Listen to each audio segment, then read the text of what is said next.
বিসমিল্লাহির রহমানির রহিম। আসসালামু আলাইকুম রহমতুল্লাহি ওয়া বারাকাতুহু। আমি মোহাম্মদ আলমগীর হোসেন, দশমিক বিটি চ্যানেলের পক্ষ থেকে তোমাদের সবাইকে স্বাগত। আজকে আমি এইচএসসি গণিত বইয়ের অর্থাৎ একাদশ ও দ্বাদশ শ্রেণীতে উচ্চতর গণিতের প্রথম পত্র বইয়ের সরল রেখা অধ্যায়, এখানে পার্ট এ থেকে আমি আজকে আলোচনা করব। সরলরেখাতে অনেক কয়টা অংশে বিভক্ত, যেমন স্থানাঙ্ক আছে, অন্তবিভক্ত, বহির্বিভক্ত, ক্ষেত্রফল, সঞ্চারপথের সমীকরণ, তারপর হচ্ছে সরলরেখার মূল অংশটা শুরু। আচ্ছা, তাহলে সবার প্রথমে যেটা নাম দেওয়া আছে, মানে যেটা আমরা জানবো, সেটা হচ্ছে স্থানাঙ্ক। তাহলে স্থানাঙ্ক যদি জানতে চাই, তাহলে দেখো আমি যেগুলো লিখে রাখছি, কার্তেশীয় স্থানাঙ্ক, পোলার স্থানাঙ্ক, এগুলোতে একটু পরে যাচ্ছি। যেমন দেখো আমি এখানে একটা বিন্দু দিচ্ছি, এই বিন্দুটা। তাহলে আমি যদি বলি এই বিন্দুটার অবস্থানটা কোথায়, স্বাভাবিকভাবে এই বিন্দুটার অবস্থান নির্ধারণ করা খুবই কঠিন হয়ে যাবে। যদি ফিজিক্সের ভাষায় বলি, তাহলে এই বিন্দুটাকে কারো সাপেক্ষে তুলনা করতে হবে। কিন্তু গণিতের ভাষায় আমরা সেটাকে কিভাবে করব? গণিতের ভাষায় আমরা সেইটাকে দুটা অক্ষের সঙ্গে তুলনা করব। একটা হচ্ছে এক্স অক্ষ আর একটা ওয়াই অক্ষ। তাহলে এইটা হচ্ছে এক্স, এক্স ড্যাশ, আর এটাকে বলতেছি ওয়াই, ওয়াই ড্যাশ। তাহলে দেখো এখান থেকে এটাকে বলি আমরা মূল বিন্দু বা 0,0। তাহলে এখন আমরা তুলনা করতে পারি এই বিন্দুটা যদি হয়, সাপোজ এখান থেকে একটা এক্স অক্ষের একটা মান আছে, এখান থেকে এটার দূরত্ব এক্স, তাহলে এখান থেকে এটার দূরত্ব কত, ওয়াই। তাহলে আমি যদি এইভাবে টানি, তাহলে এই বিন্দুটা বা সাপোজ এই বিন্দুটা দেখতে সুবিধা হবে। তাহলে আমি এটাকে বলতেছি এক্স কমা ওয়াই, ঠিক আছে? তাহলে এই বিন্দুটা হচ্ছে আমার স্থানাঙ্ক। অর্থাৎ একটা স্থানাঙ্ক বা বিন্দু নির্ধারণ করতে হলে আমার দুইটা মানের দরকার। একটা হচ্ছে এক্স অক্ষ বরাবর একটা মান লাগবে, আর একটা লাগবে ওয়াই অক্ষ বরাবর মান, ঠিক আছে?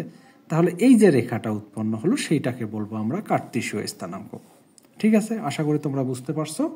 অর্থাৎ এক্স অক্ষ বরাবর একটা মান এবং ওয়াই অক্ষ বরাবর মান নিয়ে যে অংশটা ছেদ বিন্দু তৈরি হয়েছে বা কাটাকাটি তৈরি হয়েছে, সেটাকে বলবো হচ্ছে কার্তেশীয় স্থানাঙ্ক। তাহলে কার্তেশীয় স্থানাঙ্কটা আশা করি আমরা বুঝতে পারলাম। এখন আসো পোলার স্থানাঙ্ক। তাহলে পোলার স্থানাঙ্ক দেখো, এক্স অক্ষের সঙ্গে আর এই যে ওয়াই অক্ষের সঙ্গে এই যে কার্তেশীয় স্থানাঙ্কটা যে তৈরি হলো, এখানে দেখো একটা কোণ উৎপন্ন হয়েছে, এটাকে বলতেছি থিটা। আর দেখো এই যে যদি আমি একটা বৃত্ত কল্পনা করতাম, তাহলে এইটাকে আমি একটা ব্যাসার্ধ কল্পনা করতে পারবো, ঠিক আছে? তাহলে এইটাকে বলতেছি আর। তাহলে আর এবং থিটা এই দুইটাকে মিলে বলতেছি আমি হচ্ছে পোলার স্থানাঙ্ক। আশা করি তোমরা এতটুকু বুঝতে পারছো। এখন এক্স ওয়াই এর মান কিভাবে বাইর করব, আর এবং থিটার মান কিভাবে বাইর করব, সেগুলোতে কিন্তু আমি এখনো যাইনি, সেগুলো যাচ্ছি, আমরা ধীরে ধীরে যাব। তাহলে এতটুকু বুঝতে পারছি যে কার্তেশীয় স্থানাঙ্ক বলতে অর্থাৎ এক্স ও ওয়াই এর যেটা ছেদ বিন্দু হচ্ছে, সেটাই হচ্ছে কার্তেশীয় স্থানাঙ্ক। আর স্থানাঙ্ক বলতে স্থান যোগ, আমরা সাধারণত বলি স্থান যোগ অঙ্ক, স্থান যোগ অঙ্ক মিলে হয় তোমার স্থানাঙ্ক, ঠিক আছে? অর্থাৎ যদি আমরা সংজ্ঞা হিসেবে বলি, কোনো স্থানকে অঙ্কের মাধ্যমে প্রকাশ করার নামই হচ্ছে তোমার স্থানাঙ্ক। অর্থাৎ এখানে দুইটা মান লাগবে, স্থানাঙ্ক বলতেই দুইটা মান লাগবে, এক্স অক্ষ বরাবর একটা মান, ওয়াই অক্ষ বরাবর মান, তাহলে হবে স্থানাঙ্ক। তাহলে এখন দেখবো হচ্ছে কার্তেশীয় স্থানাঙ্ক। তাহলে এখানে আমরা একটু ত্রিকোণমিতিক অনুপাতে যাব। এক্স সমান সমান ধরবো হচ্ছে আর কস থিটা, আর কস থিটা, এটা দেয় 1 নম্বর সমীকরণ। 2 নম্বর, ওয়াই সমান সমান ধরবো হচ্ছে আর সাইন থিটা, এটা হচ্ছে 2 নম্বর। তাহলে এক্স সমান সমান আর কস থিটা আর ওয়াই সমান সমান আর সাইন থিটা যদি ধরি, তাহলে আমরা কার্তেশীয় স্থানাঙ্কটা পাবো। অর্থাৎ এখানে আর এবং থিটার মান বসায় যেটা পাবো, সেটা হচ্ছে এক্স এর মান, আর এবং থিটার মান বসায় সাইনের ক্ষেত্রে বসায় যেটা পাবো সেটা হচ্ছে ওয়াই এর মান। ঠিক আছে, এই হচ্ছে আমার এক্স এবং ওয়াই এর মান বাইর করার ফর্মুলা বা সূত্র বলতে পারো। ঠিক আছে, তাহলে এখন তোমাদের মনে প্রশ্ন জাগবে যে এক্স ইকুয়াল টু আর কস থিটাই কেন ধরবো, ওয়াই সমান সমান আর সাইন থিটাই কেন ধরবো। ঠিক আছে, এগুলো প্রশ্ন তোমাদের আসে যাবে। এখন দেখো এক্স সমান সমান কেন ধরবো, তাহলে এখানে আমরা একটু পিথাগোরাসে যাব। পিথাগোরাস সমকোণী ত্রিভুজের ক্ষেত্রে পিথাগোরাস সমান সমান আমরা জানি এটাকে বলি হচ্ছে কোণের বিপরীত বাহুটার লম্ব ভূমি, আর এটা হচ্ছে তোমার অতিভুজ। তাহলে ত্রিকোণমিতিক অনুপাত কয়টা বলো তো? ত্রিকোণমিতিক অনুপাত হচ্ছে 6টা, সাইন কস ট্যান, আর এই তিনটার বিপরীত 3টা, তাহলে মিলে হলো 6টা। তাহলে এখান থেকে যদি আমি নেই, যেহেতু এটা নিচ্ছি কস থিটা, কস থিটা সমান সমান কি লেখা যায় বলো তো? Cos theta. কস থিটা সমান সমান ভূমি ভাগ অতিভুজ লেখা যায় না? তাহলে ভূমি ভাগ অতিভুজ, অতিভুজ 4, তাহলে ভূমি ভাগ অতিভুজ। তাহলে আরটাকে যদি আমি এই পাশে পার করে দেই, তাহলে আর কস থিটা সমান সমান হচ্ছে এক্স। তাহলে দেখো এই যে এখান থেকে আমি পাইলাম আর কস থিটা, এক্স সমান সমান আর কস থিটা। তারপর আর একটা হচ্ছে ওয়াই সমান সমান লিখছে আর সাইন থিটা, তাহলে আর সাইন থিটা সমান সমান কি লেখা যায়? লম্ব ভাগ অতিভুজ। তাহলে আমি যদি এখানে সাইন থিটা লিখি, তাহলে সাইন থিটা সমান হচ্ছে লম্বগত ওয়াই, লম্ব ভাগ অতিভুজ হচ্ছে তোমার আর। তাহলে আরটা যদি এই পাশে পার করে দিই আগের মতো করে, তাহলে এটা লিখব ওয়াই, আর সমান সমান হচ্ছে ওয়াই সমান ইকুয়াল আর সাইন থিটা, আর এক্স সমান সমান আর কস থিটা। ঠিক আছে, আশা করি তোমরা বুঝতে পারছো। তাহলে এখান থেকে আমরা কিভাবে এক্স এর মান এবং ওয়াই এর মানটা বাইর করলাম, এতটুকু আসলে করে ইনশাল্লাহ বুঝতে পারছো।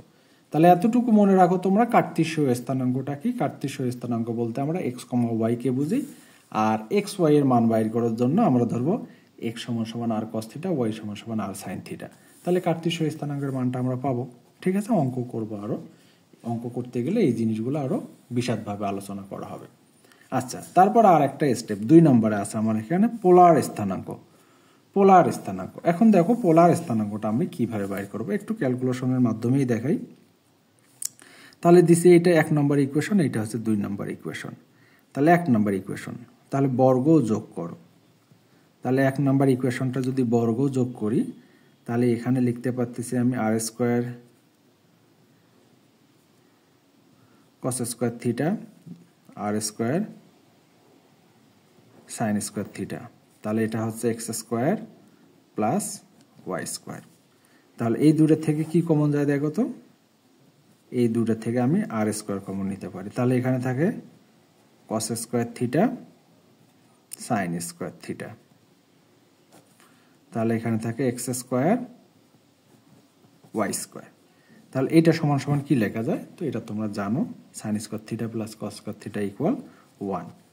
তাহলে এখানে থাকতেছে শুধু আর স্কোয়ার ডট 1 ইকুয়াল হচ্ছে এক্স স্কোয়ার, আর এটা হচ্ছে তোমার ওয়াই স্কোয়ার। তাহলে এখান থেকে দেখো এই স্কোয়ারটাকে যদি আমি ওই পাশে পার করে দিই কি হবে বলতো? রুট হবে না? তাহলে x square plus y square. তাহলে এখান থেকে দেখো, তাহলে আর বলতে আমি কি পাচ্ছি? আর সমান সমান root over x square plus y square. ঠিক আছে, এতটুকু মনে রাখলেই হবে। আশা করি তোমরা বুঝতে পারছো। তাহলে দেখো আমরা কার্তেশীয় স্থানাঙ্কর ক্ষেত্রে পাইলাম এক্স সমান সমান আর কস থিটা, ওয়াই সমান সমান আর সাইন থিটা। ঠিক আছে, কার্তেশীয় স্থানাঙ্ক। পোলার স্থানাঙ্কর ক্ষেত্রে আমি আর এর মান বাইর করবো আর থিটার মান বাইর করবো। আর এর মান বাইর করা এবং থিটার মান বাইর করতে গেলে আর সমান সমান লিখবো হচ্ছে root over x square plus y square. ঠিক আছে, তাহলে আর এর মান পাইলাম। এখনো বাকি আছে আমার থিটার মান। এখন থিটার মানটা নিয়ে যত কাহিনী হবে, তারপরে আমরা দেখো 1 নাম্বার ঘরে যখন থাকবে। আচ্ছা, 1 নাম্বার ঘর 2 নম্বর ঘর এগুলো পরে যাচ্ছি। তাহলে এখান থেকে দেখো আমরা এখানে দেখবো 2 নং ভাগ 1 নং। তাহলে 2 ভাগ 1 করো তো, 2 ভাগ 1, 2 ভাগ যদি 1 করি তাহলে এখানে 2 নম্বর আছে আর সাইন থিটা ভাগ হচ্ছে আর কস থিটা। তাহলে এখানে হচ্ছে আর সাইন থিটা ভাগ হচ্ছে আর কস থিটা ইকুয়াল হচ্ছে 2 এ কত আছে? ওয়াই ভাগ হচ্ছে এক্স। তাহলে এখানে আমি লিখবো ওয়াই ভাগ হচ্ছে এক্স। তাহলে আর আর কাটো। তাহলে এখানে সাইন কস সমান সমান কি লেখা যায়? 10। আর এখানে ওয়াই ভাগ এক্স। যেহেতু আমাকে থিটার মান বাইর করতে হবে, তাহলে থিটাটা যদি এই পাশে রাখে দেই, টেনটা ওই পাশে যে কী হবে ওয়াই ভাগ এক্স। তাহলে এইটাকে বলতেছি আমি থিটার মান। তাহলে দেখো পোলার স্থানাঙ্ক, পোলার স্থানাঙ্ক বলতে আমরা কি বুঝতেছি, আর কমা থিটা। তাহলে আর সমান সমান যখন হয় তখন আমরা লিখবো root over x square plus y square, আর থিটা সমান সমান লিখবো ট্যান ইনভার্স ওয়াই ভাগ এক্স। তবে থিটার মানটা নিয়ে আরও অনেক কথা আছে, আমি ওইটাতে যাচ্ছি। ঠিক আছে, এতটুকু আশা করি তোমরা বুঝতে পারছো। শোনো, এত কিছু তোমাদের খুব বেশি মনে রাখতে হবে না, তোমাদেরকে শুধু এই জিনিসটা মনে রাখতে হবে, এই জিনিসটা। এটা ভালো করে মনে রাখো, এক্স সমান সমান আর কস থিটা, ওয়াই সমান সমান আর সাইন থিটা। এটা হচ্ছে কার্তেশীয় স্থানাঙ্ক বলতে আমরা বুঝি এক্স কমা ওয়াই, আর এক্স সমান সমান লেখা যায় আর cos theta y sine theta. আর একটা হচ্ছে পোলার স্থানাঙ্ক, পোলার স্থানাঙ্ক বলতে বুঝি আমরা আর কমা থিটা। তাহলে আর এর মান বাইর করতে লাগে root over x square plus y square, আর থিটার মান বাইর করি আমরা ট্যান ইনভার্স ওয়াই ভাগ এক্স। থিটার আরও অনেকগুলো মান আছে, সেটাতে আমরা পড়ে যাচ্ছি। ঠিক আছে, এই চারটা জিনিস মনে রাখলেই হবে, বাকিটুকু অনেক কথা বলছি তোমাদেরকে, এত কিছু আস্তে আস্তে তোমরা যখন বড় হয়ে যাবে তখন আপনি এগুলো সম্পর্কে খুব ভালো বুঝতে পারবে। আপাতত অত কিছুর দরকার নাই। মেইন এখানে সূত্র হচ্ছে তোমার চারটার মধ্যে মনে করো তোমার হচ্ছে কার্তেশীয় স্থানাঙ্ক বলতে কি বোঝো, এক্স কমা ওয়াই, পোলার স্থানাঙ্ক বলতে কি আর কমা থিটা। তাহলে এক্স সমান সমান কি লেখা যায় আর কস থিটা, ওয়াই সমান সমান হচ্ছে আর সাইন থিটা। আর সমান সমান কি লেখা যায় root over x square plus y square, আর থিটা সমান সমান কি লেখা যায় ট্যান ইনভার্স ওয়াই ভাগ এক্স। বাস, এই চারটা কথা যদি মনে রাখো তাহলে এই টাইপের অঙ্কগুলো পারা যাবে। এখন থিটার ক্ষেত্রে যে বলতেছি তোমাদেরকে, যে থিটার ক্ষেত্রে সমস্যা আছে, এখানে কিছু সীমা দেওয়া থাকবে, সেই জিনিসগুলো কি আমি এখন সেগুলো নিয়ে আলোচনা করব। ঠিক আছে, চলো তাহলে আমরা থিটাটাকে ভালো করে জানি বা চিনি। এখানে দেখো থিটার মানটা তোমাদেরকে এইভাবে মনে রাখতে হবে। যেমন 1 নাম্বার ঘরে এটা চতুর্ভাগ একটা, যেমন এটা হচ্ছে 1 নাম্বার ঘর, এটা হচ্ছে 2 নাম্বার ঘর, এটা হচ্ছে 3 নাম্বার ঘর, আর এটা হচ্ছে 4 নাম্বার ঘর। তাহলে এক্স যখন ধনাত্মক, ওয়াই যখন ধনাত্মক, অর্থাৎ এক্স ওয়াই দুইটাই যখন ধনাত্মক, তখন আমরা এটা মান বাইর করছিলাম। ঠিক আছে, কীভাবে করছিলাম, যে 2 নং ভাগ 1 নং করে থিটা সমান সমান ট্যান ইনভার্স ওয়াই ভাগ এক্স বাইর করছিলাম না আমরা। এটা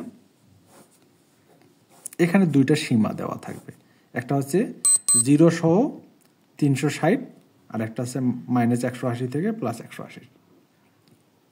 এগুলো তো তোমরা জানো, 0 সহ 360 চেয়ে কম, আর এটা হচ্ছে -180 চেয়ে কি বড়, এবং +180 সহ। ঠিক আছে না? তাহলে দুইটা কন্ডিশনের জন্য এটা আমরা মনে রাখবো, theta equal tan inverse y ভাগ এক্স। এগুলো আমাদের এমসিকিউ এর জন্য খুবই খুবই ইম্পর্টেন্ট, তোমরা একটু খুব ভালো করে মনে রাখো। শুধু এটা মনে রাখলে হবে, এক্স ওয়াই মানে 1 নাম্বার ঘরে যখন এক্সও যখন প্লাস ওয়াইও যখন প্লাস, তখন এইটা থাকবে থিটা সমান সমান ট্যান ইনভার্স ওয়াই ভাগ এক্স। আর সীমা দুইটার ক্ষেত্রে এইটা ট্যান ইনভার্স ওয়াই ভাগ এক্স, 1 নম্বর সীমা এবং 2 নম্বর সীমা যেটাই থাক, মানে সীমা মানে যে শর্তগুলো, ব্যবধানগুলো যাই বলো, সীমা যেটা দেওয়া থাকবে সব ক্ষেত্রে আমরা এটা লিখবো theta equal tan inverse y ভাগ এক্স। আচ্ছা, 2 নম্বরে আসো। 2 নম্বরে যদি হয় এক্স এর মানটা মাইনাস, ওয়াই এর মানটা প্লাস, অবশ্যই উপরের দিকে 2 নম্বর ঘরে। ঠিক আছে, এক্স এর মানটা মাইনাস, ওয়াই এর মানটা প্লাস, তখন আসবে 2 নম্বর ঘরে। এবং 2 নাম্বার ঘরে যদি আসে তখন দেখো 2 নাম্বার এক্স এর মান হচ্ছে মাইনাস, ওয়াই এর মান হচ্ছে প্লাস হলে তখন কি হবে, theta equal tan inverse y ভাগ হচ্ছে মাইনাস এক্স, মানে যেটা দেওয়া আছে। এখন কন্ডিশনে আসো, কন্ডিশনে আসলে তখন আমরা কিভাবে লিখবো, কন্ডিশনে আসলে তখন আমরা এইভাবে লিখবো পাই মাইনাস ট্যান ইনভার্স ওয়াই ভাগ এক্স, পাই মাইনাস ট্যান ইনভার্স ওয়াই ভাগ এক্স। এইটা আমাদের মনে রাখা খুবই জরুরি। ঠিক আছে, কখন, যখন এক্স মাইনাস থাকবে, ওয়াই প্লাস থাকবে, অর্থাৎ 2 নাম্বার ঘরে বিন্দুগুলো থাকবে। ঠিক আছে, এখানে হচ্ছে দুইটা সীমার ক্ষেত্রে এটা প্রযোজ্য, তার মানে এইটা আমাদের মনে রাখা খুবই জরুরি, যখন এক্স এর মানটা মাইনাস, ওয়াই এর মানটা প্লাস থাকবে। 3 নম্বরে আসো। 3 নাম্বার কি হয়, 3 নাম্বার ঘরটা হচ্ছে এইটা, এই যে 3 নাম্বার ঘর, এক্সও মাইনাস, ওয়াইও মাইনাস, তখন আসবে 3 নাম্বার ঘরে। এখন 3 নাম্বার ঘরে আসলে কন্ডিশনটা কেমন হবে সেইটা দেখো। 3 নাম্বার ঘর এক্সও মাইনাস, ওয়াইও মাইনাস যদি হয়, তাহলে থিটা সমান সমান লেখা যায় tan ইনভার্স -y ভাগ -x। আসল কন্ডিশনটা হচ্ছে এইটা তোমাদেরকে মনে রাখতে হবে, পাই প্লাস tan ইনভার্স y ভাগ x। ঠিক আছে, তবে এইটা 0 থেকে 360-এর মধ্যে পাই প্লাস tan ইনভার্স y ভাগ x আর -180 থেকে প্লাস 180-র মধ্যে সীমা হচ্ছে এইটা। ঠিক আছে, তবে তোমাদের জন্য পরীক্ষায়, বিভিন্ন পরীক্ষায় এইটাই সবচেয়ে বেশি গুরুত্বপূর্ণ, অর্থাৎ 0 থেকে 360-এর মধ্যে সবগুলোর ক্ষেত্রে এইটাই বেশি গুরুত্বপূর্ণ। তবে এই সীমাটা কাজে লাগে সেকেন্ড পেপারে, যখন আমরা জটিল সংখ্যা বা কমপ্লেক্স নাম্বার করব তখন এইটা ব্যবহার করা হয়, এই সীমাটা ব্যবহার করা হয় -180 থেকে +180। ঠিক আছে, আর এই সীমাটা সবচেয়ে সরলরেখায় ব্যবহার করা হয় সবচেয়ে বেশি। তাহলে 4-এ আসো। 4টা হচ্ছে কেমন, x - y, তাহলে 4 নাম্বার ঘর। ঠিক আছে, 4 নাম্বার ঘর। 4 নাম্বারে যখন থাকবে তখন আমাদের শর্তটা কেমন হবে? 4 নাম্বারের জন্য শর্তটা এইটা হলে theta equal tan inverse -y ভাগ x, সীমাটা আসবে এইটা 2π মাইনাস tan ইনভার্স y ভাগ x, সীমা যখন 0 থেকে 360 আর -180 থেকে +180 হলে তখন হবে -tan ইনভার্স y ভাগ x। এইটা একদমই তোমাদের মাথায় সেট করে নিতে হবে। এইটা সেট করে, সরলরেখার ক্ষেত্রে এইটা সেট করে নিলেই হবে। এটা খুবই কম ব্যবহার হবে, তোমরা এইটাই বেশি ভালো করে সেট করে নাও, কারণ এইটা দিয়ে যতগুলো এমসিকিউ আসে সেটা এটা দিয়ে সমাধান করা যায়। ঠিক আছে, আমি যদিও 2টা দিয়ে করাই দেখাবো, তবে এইটাকে বেশি গুরুত্বপূর্ণ। ঠিক আছে, তোমরা এটা ভালো করে মাথায় সেট করে নাও। আর এখন তাহলে আমরা যাব একটু অঙ্কে। তার আগে আমরা একটু দেখব স্থানাঙ্ক যেহেতু করতেছি, স্থানাঙ্কর ক্ষেত্রে আরও কিছু সূত্র লাগবে, যে সূত্রগুলো তোমরা অনেক আগে থেকেই জানো, 9-10-এ করে আসছো। এগুলো দূরত্বের সূত্র, মধ্যবিন্দুর সূত্র। ঠিক আছে, তাহলে এই সূত্রগুলো আমরা একটু জানবো, তারপর আমি সরাসরি চলে যাব অঙ্কের মধ্যে। ঠিক আছে, তাহলে চলো আমরা এখন দূরত্ব সূত্র জানব। তাহলে এখন দেখো দূরত্ব, এখানে একটা রেখা দেওয়া আছে, এই রেখাটার এই প্রান্তের নাম এ, এই প্রান্তের নাম হচ্ছে বি।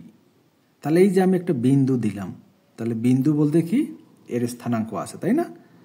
স্থানাঙ্ক হচ্ছে, আমি ধরলাম x1 y1 x2 y2, এই যে এখানে বিন্দু দেওয়া আছে। তাহলে এই বিন্দুর দুটো আমি নাম ধরে নিলাম, একটা হচ্ছে x1 y1 আর একটা হচ্ছে x2 y2। তার মানে এখানে মান থাকবে 2,3 4,5 এইরকম কিছু মান দেওয়া থাকবে। তাহলে এ থেকে বি পর্যন্ত এই বিন্দুটার দূরত্বটা কত, সেটা আমাকে বাইর করতে হবে। তাহলে দূরত্ব যদি আমি বাইর করতে চাই, তখন আমি এই সূত্রটা ব্যবহার করব, দূরত্ব কমা এ বি, এটা হচ্ছে √x1 - x2 তারপরে স্কোয়ার প্লাস y1 - y2 তারপর হচ্ছে স্কোয়ার। ঠিক আছে, এটা হচ্ছে আমাদের দূরত্বের সূত্র। তোমরা এটা জানো, অনেকেই জানো, আর যারা জানো না একটু মনে রাখো, খুবই সোজা। এখানে হচ্ছে ভুজদ্বয়ের অন্তর, তার উপর হোল স্কোয়ার, প্লাস কোটিদ্বয়ের অন্তর, তার উপর হচ্ছে হোল স্কোয়ার। এক্সকে বলি আমরা ভুজ, আর ওয়াইকে বলি হচ্ছে কোটি। ঠিক আছে, আচ্ছা, এটা আমরা কি করলাম, এখানে এ বি একটা রেখা দেওয়া ছিল, তার দূরত্ব বাইর করলাম। ঠিক আছে, ঠিক এই রেখাটাতে যদি আমরা মাঝখানটা বাইর করি, মনে করো মাঝখান সি দিলাম, সি বিন্দুর স্থানাঙ্ক বাইর করব, মানে এক্স এর মান বাইর করব, ওয়াই এর মান বাইর করব এই রেখার দুইটারে। তাহলে এটাকে বলবো হচ্ছে মধ্যবিন্দু। তাহলে যদি আমি মধ্যবিন্দু বাইর করি,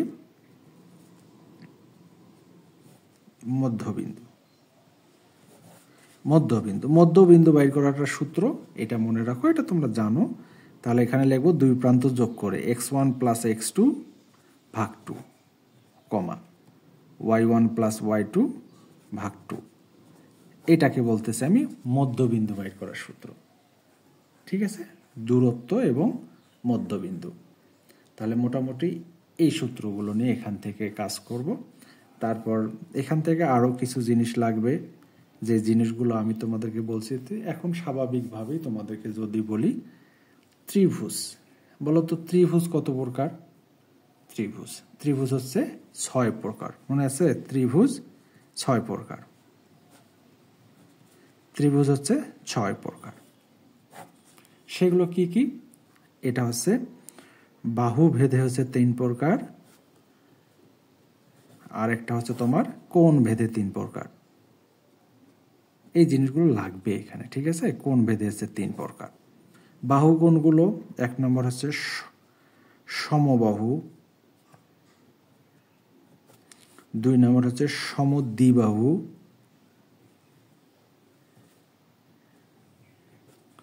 আর একটা হচ্ছে তোমার বিষমবাহু।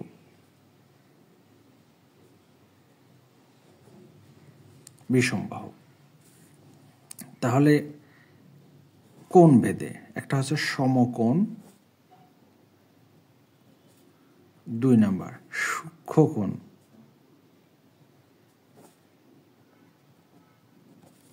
3 নাম্বার হচ্ছে তোমার স্থূলকোণ। ঠিক আছে? তাহলে এখান থেকে সমবাহু তোমরা পরিমিতিতে, অর্থাৎ 9-10 যে পরিমিতি বইটা ছিল এখানে খুব ভালো করে জানো, সমবাহু ত্রিভুজের যে ত্রিভুজের 3টা বাহুই সমান, সমবাহু ত্রিভুজের তোমার পরিসীমা হচ্ছে 3a, অর্থাৎ পরিসীমা বলতে আমরা বুঝি যেগুলো বাহু দিয়ে গঠন করা হয় সবগুলো বাহুর যোগফল। এখানে কেন বলতেছি, এই জিনিসগুলো লাগবে, তোমাদের কিছু অঙ্ক দেওয়া থাকবে যে একটা রম্বস আঁকো, রম্বসের মানে এখানে বিন্দু দেওয়া আছে কয়টা, 4টা বিন্দু দেওয়া থাকবে বা 3টা বিন্দু দেওয়া থাকবে। যদি 3টা বিন্দু দিয়ে রম্বস আঁকা যায় না, হ্যাঁ তোমাদেরকে বললো যে 4টা বিন্দু দেওয়া আছে, দেখো যে রম্বস কিনা। এখন যদি তুমি রম্বসে না আঁকতে পারো, মানে রম্বসের আঁকার যদি কন্ডিশন না জানো, তাহলে রম্বসটা আঁকবা কিভাবে বা প্রমাণ করবা কিভাবে? ওই জন্য এই জিনিসগুলো জানতে হবে।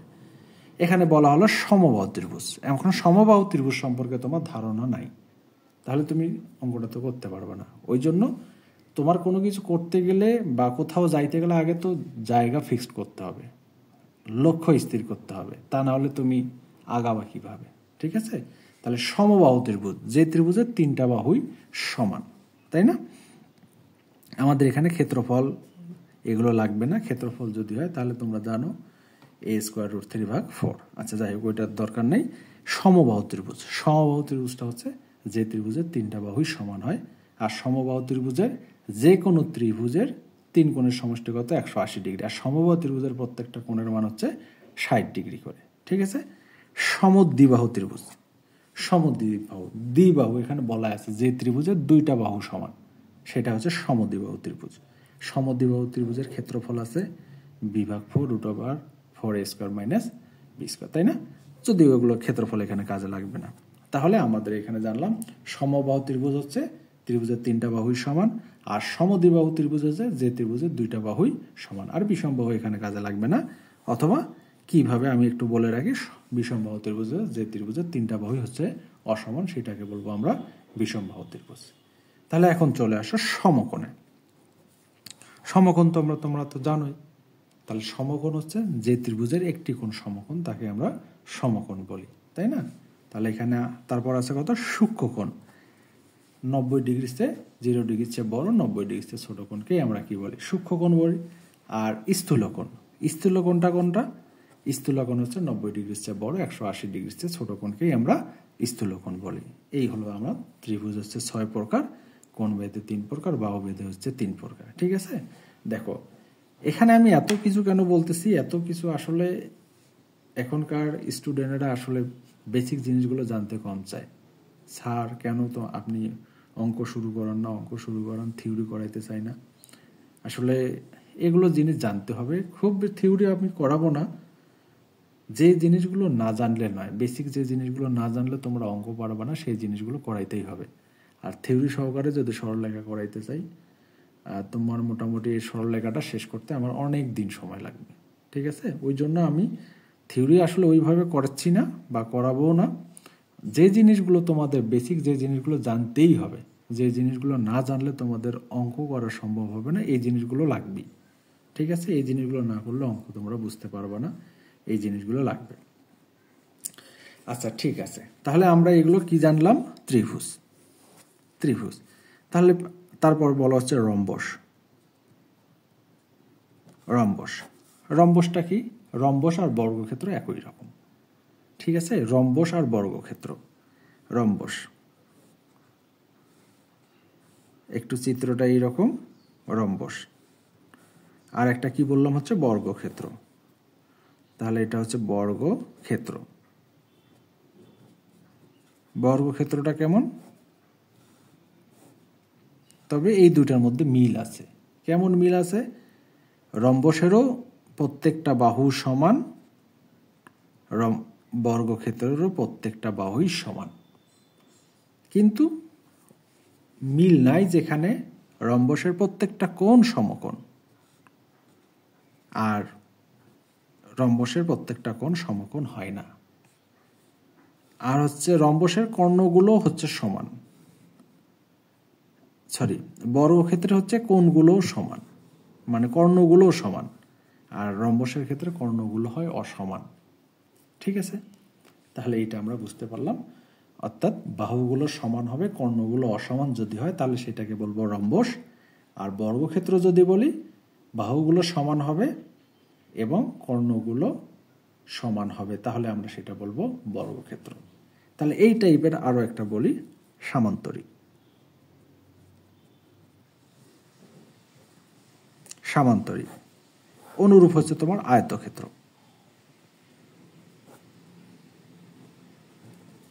আয়তক্ষেত্র, তাহলে সামান্তরিক আর আয়তক্ষেত্র এই দুটা একই রকম, আবার একটু তো পার্থক্য থাকবেই। তাহলে সামান্তরিক এবং আয়তক্ষেত্র। সামান্তরিকের বিপরীত বাহুগুলো সমান, এই বাহুটা এই বাহুটা সমান, এই বাহুটা এই বাহুটা সমান, এইটারও এই বাহুটা এই বাহুটা সমান, এই বাহুটা এই বাহুটা সমান। তবে পার্থক্য দেখো, এর প্রত্যেকটা কোণ সমকোণ হয়। তাহলে প্রত্যেকটা কোণ সমকোণ, কিন্তু এগুলো সমকোণ হয় না। কর্ণগুলো সমান হয়, তাহলে এর কর্ণ কি সমান হবে? এর কর্ণগুলো সমান হবে না। পার্থক্য এই জায়গাগুলোতে। ঠিক আছে? এই টাইপের অঙ্কগুলো আমরা করব। এখান থেকে 4টা করে বিন্দু দেওয়া থাকবে, বলবে দেখাও যে এটা সামান্তরিক না ট্রাপিজিয়াম বা চতুর্ভুজ, এই টাইপের কোশ্চেনগুলো হবে। ঠিক আছে? আচ্ছা, অনেক কথা বললাম, তোমরা অনেক বিরক্ত হয়েছো। চলো এখন আমরা তাহলে অঙ্কের মধ্যে চলে যাই। ইনশাল্লাহ আমরা চলো এখন অঙ্কে চলে যাব। এখানে দেখো, তোমাদের বই থেকে আমি করাচ্ছি, আমি কেতাব স্যারের বই থেকেই করাবো। ঠিক আছে? কেতাব স্যারের বইয়ে তোমাদের নতুন যাদের বই, সে বইয়ে হচ্ছে 102 পৃষ্ঠা। 102 পৃষ্ঠা, উদাহরণ 2 নাম্বার। এখানে বলা আছে -1, -√3 এর পোলার স্থানাঙ্ক বাইর করতে বলছে। আর এখানে একটা পোলার স্থানাঙ্ক দেওয়া আছে, কার্তেশীয় স্থানাঙ্ক বাইর করতে বলছে। তাহলে এখান থেকে বাইর করতে বলছে r, থিটা। দেখো, এখান থেকে বলছে r, থিটা, আর r থিটা দেওয়া আছে, কার্তেশীয় xy বাইর করতে বলছে। ঠিক আছে? দেখো, অনেক সোজা হবে অঙ্কগুলো, একটু ভালো করে দেখো। তাহলে সবার আগে লিখবো আমরা ধরি। তাহলে কি বাইর করব? পোলার স্থানাঙ্ক লিখবো, পোলার স্থানাঙ্ক।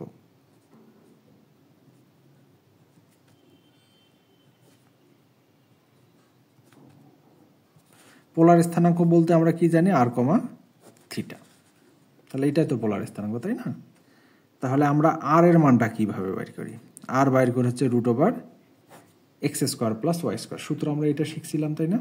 তাহলে x বলতে বলতেছি প্রথমেরটাকে, y বলতে বলতেছি পরেরটাকে।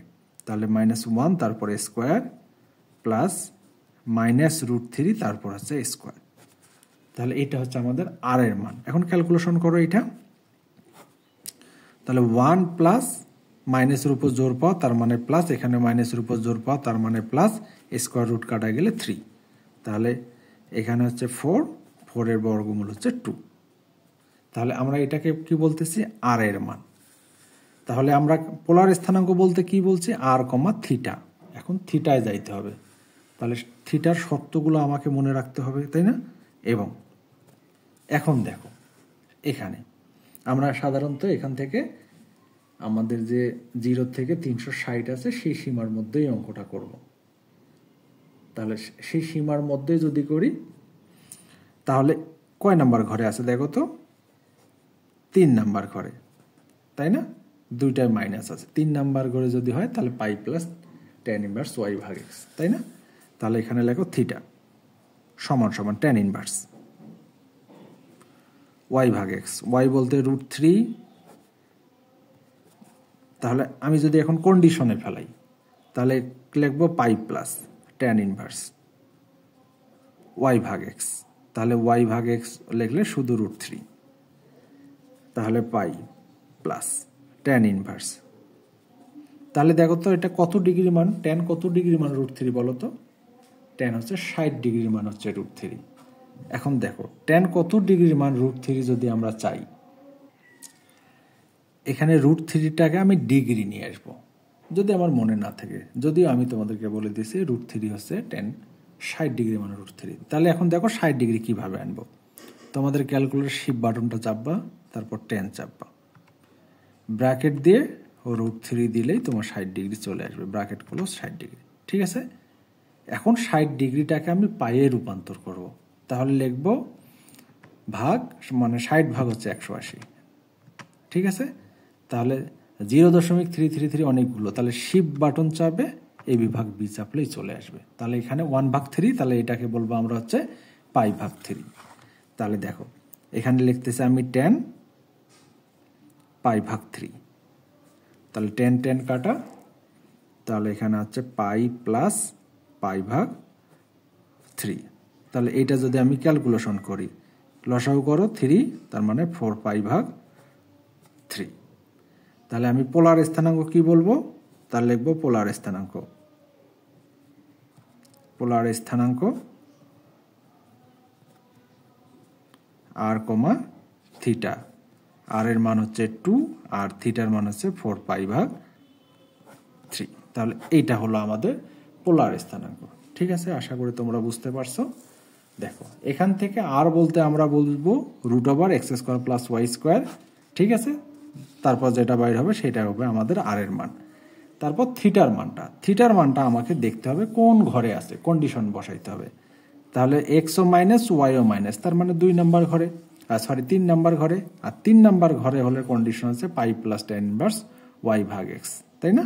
তাহলে ওই অনুযায়ী আমরা কন্ডিশন অ্যাপ্লাই করলাম, ক্যালকুলেশন করলাম। ঠিক আছে, আশা করি তোমরা বুঝতে পারছো। তাহলে আর একটা অংশ আছে আমার এখানে, দেখো। তাহলে এই অংশটা আমাদের কি বলছে, কার্তেশীয় স্থানাঙ্ক রূপান্তর, তার মানে পোলার স্থানাঙ্ক দেওয়া আছে, কার্তেশীয় স্থানাঙ্ক বের করবো। আর কার্তেশীয় স্থানাঙ্ক বলতে আমরা কি বুঝি, x, y। তাহলে চলো আমরা এখানে আমরা কার্তেশীয় স্থানাঙ্ক প্রকাশ করি। তাহলে আবার তাহলে x সমান সমান আমরা কি বলি বলতো, আর cos থিটা, আর y সমান সমান আমরা কি লিখি, আর sin থিটা। তাহলে x এর মানটা বাইর করো, আর বলতে এখানে কত বলতো, আর বলতে 4 আর থিটা বলতে 4 ভাগ পাই ভাগ 4। তাহলে এখানে x এর মান হচ্ছে 4, তাহলে থিটার মান হচ্ছে পাই ভাগ 4। তাহলে 4 পাই ভাগ 4 মানে বলতো কত, পাই ভাগ 4 মানে হচ্ছে 45, তাই না? তাহলে যদি মনে না থাকে তাহলে দেখো 180কে 4 দ্বারা ভাগ করো, 45 চলে আসবে। 180কে 4 দ্বারা ভাগ করলে 45। cos 45 ডিগ্রি মান কত, 1 ভাগ √2। ঠিক আছে, তাহলে এখানে নিচে রুটটা আমি রাখতেছি না, 2 × 2 করতেছি, এখানে √2। একটা 2-র পরিবর্তে কয়টা √2 লেখা যায় বলো তো, 2টা। তাহলে একটা 2টা, তাহলে নিচে আছে এটা কাটো, তাহলে আমি এটা বলতেছি 2√2। তাহলে x এর মান কত বাইরে হলো, 2√2। ঠিক অনুরূপভাবে এই মানটা বসাও। আর এর মান কত, 4। সাইন থিটার মান কত, একই মান 45, তাহলে 4। তাহলে এখান থেকে সাইন 45 ডিগ্রি মানও হচ্ছে 1 ভাগ √2। তাহলে ঠিক এইটার আগের মতো করে 2 × 2 করো, 4টাকে ভাঙ্গাই দিলাম, √2টা নিচে থাকলো, একটা 2-র পরিবর্তে 2টা √2 লেখো, নিচে একটা 2। তাহলে এটা কাটা যায়, 2√2 এইটা। ঠিক আছে, তাহলে কার্তেশীয় স্থানাঙ্ক x, y সমান সমান লেখা যায় 2√2, হচ্ছে 2√2। এই হচ্ছে আমাদের উত্তর। আশা করি তোমরা বুঝতে পারছো। ঠিক আছে, এইভাবে তোমরা যারা পারো অনুশীলনের অঙ্কগুলো প্র্যাকটিস করো। আর আমার নেক্সট ভিডিও, যেহেতু ভিডিওটা অলরেডি অনেক বড় হয়ে গেছে, আমি আর দীর্ঘায়িত করব না। এরপরে আমি অনুশীলনী যে অঙ্কগুলো আছে সে অঙ্কগুলো ইনশাল্লাহ আমি সবগুলো A to Z করাবো। তোমরা যারা ভিডিওগুলো আমার দেখো ফেসবুক থেকে বা ফেসবুক পেজ থেকে, ইউটিউব থেকে সকলকে ধন্যবাদ। অবশ্যই আমার চ্যানেলটাকে সাবস্ক্রাইব করো। আসসালামু আলাইকুম ওয়া রাহমাতুল্লাহি ওয়া বারাকাতুহু।